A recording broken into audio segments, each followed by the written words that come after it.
कि आखिर राजपूत कौन थे, किसकी संतान रहे थे, और इसके बारे में अलग अलग उन्होंने जो तर्क दिए हैं उसका अध्ययन करेंगे। जिसमें सबसे पहली बात आती है कि वो वैदिक क्षत्रियों की संतान किस प्रकार से कहे जा सकते हैं।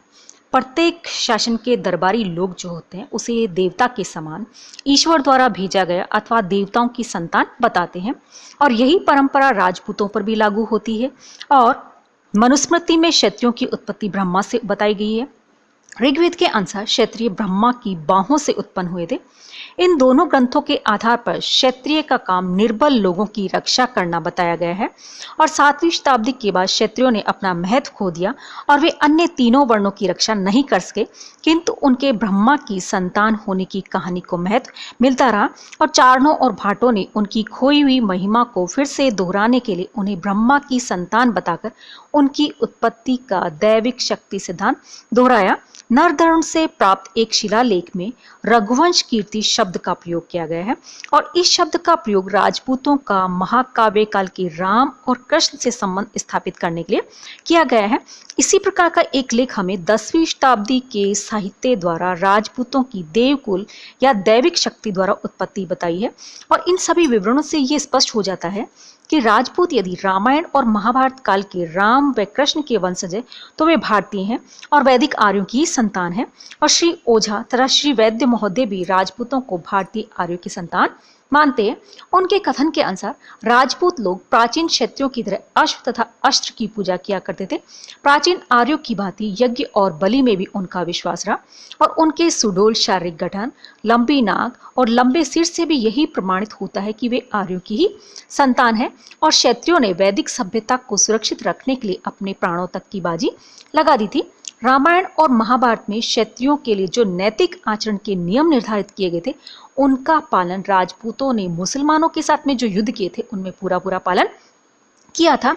इस प्रकार श्री ओझा और श्री वैद्य ने राजपूतों को वैदिक आर्यों की संतान माना है। यद्यपि सूर्यवंशी और चंद्रवंशी होने की अनुश्री को महत्व देना युक्ति संग नहीं, तथापि यह भी संभव नहीं कि क्षत्रियों की प्राचीनता जो उसके प्रति हम आंख मूंद ले। तो इस प्रकार से बहुत से विद्वानों ने राजपूतों को वैदिक क्षत्रियों की संतान बताने का प्रयास किया है। अब दूसरा बिंदु आता है कि अग्निकुंड से उत्पत्ति। अब हम ये पढ़ते हैं कि आखिर राजपूतों की उत्पत्ति के पीछे अग्निकुंड का जो महत्व या जो कारण बताया गया वो किस प्रकार से और किन आधार पर बताया है कि राजपूतों की उत्पत्ति अग्निकुंड से हुई थी। कि चंद्रबरदाई ने अपने सुप्रसिद्ध काव्य पृथ्वीराज रासों में राजपूतों की उत्पत्ति अग्निकुंड से बताई है, और उसने लिखा है कि आबू पर्वत पर निवास करने वाले एक विश्वामित्र, गौतम, अगस्त्य और अन्य ऋषि जो थे वो बहुत बड़ा धार्मिक अनुष्ठान कर रहे थे, और उस समय जो राक्षस जो थे, वो दैत्य जो थे, वो मांस, हड्डी, मल मूत्र इत्यादि डालकर बारी बारी में यज्ञ जो उसको अपवित्र कर देते थे। इसीलिए इन दैत्यों का अंत करने के लिए वशिष्ठ मुनि ने उसी यज्ञ कुंड से 3 हट्टे कट्टे योद्धा जो उनको उत्पन्न किया था, जो परमार, चालुक्य और प्रतिहार कहलाए।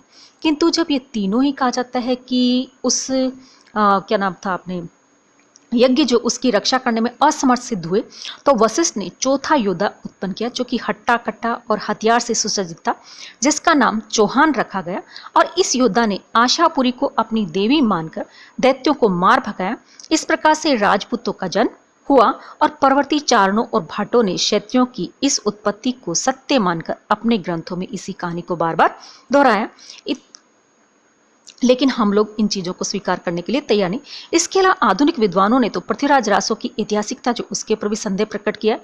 कुछ विद्वानों का मानना है कि प्राचीन काल में जो क्षत्रिय बौद्ध बन गए थे उन्हें अग्नि या यज्ञ के द्वारा पवित्र करके क्षत्रिय बनाया गया होगा, इसीलिए वो लोग अग्निवंशी कहलाएंगे। इसके अलावा दूसरी बात यह भी कही गई है कि प्राचीन आदिवासी, भील, मीणा आदि लोगों की यज्ञ के द्वारा शुद्धि करके उन्हें क्षत्रिय बनाया गया होगा, इसीलिए उन लोगों ने अपने आप को अग्निवंशी कहना शुरू कर दिया। और अग्निकुंड से संबंधित एक मत यह भी है कि विदेशी शक, हुण, युचि आदि जो स्थायी रूप से भारत में बस गए थे, उनकी यज्ञ के द्वारा शुद्धि करके उन्हें क्षत्रियों में मिला लिया गया होगा। क्योंकि ये विदेशी लड़ाकू जाति के थे, इसीलिए उन्हें क्षत्रियों में ही मिलाया जा सकता था। और एक आधुनिक विद्वान का मानना है कि वे अग्निहोत्री ब्राह्मण थे, और जब उन्होंने अग्नि पूजा छोड़कर अस्त्र शस्त्र हाथ में ले लिया तब वे अग्निवंशी क्षत्रिय कहलाए, क्योंकि ब्राह्मणों द्वारा अस्त्र शस्त्र धारण करने की बात जो थी ये नई नहीं थी, बल्कि बहुत प्राचीन काल से चली आ रही थी। इन मतांतरों के बीच अग्निकुंड की सत्यता इतनी मात्र हो सकती है कि ऋषियों ने बौद्ध धर्म के अनुयायी क्षत्रियों को, अपना आदिवासी क्षत्रियों को शक, हुण, युचि आदि विदेशियों को यज्ञ के द्वारा शुद्धि करके क्षत्रिय बनाया गया होगा, इसीलिए उनकी उत्पत्ति अग्निकुंड से बताई गई होगी।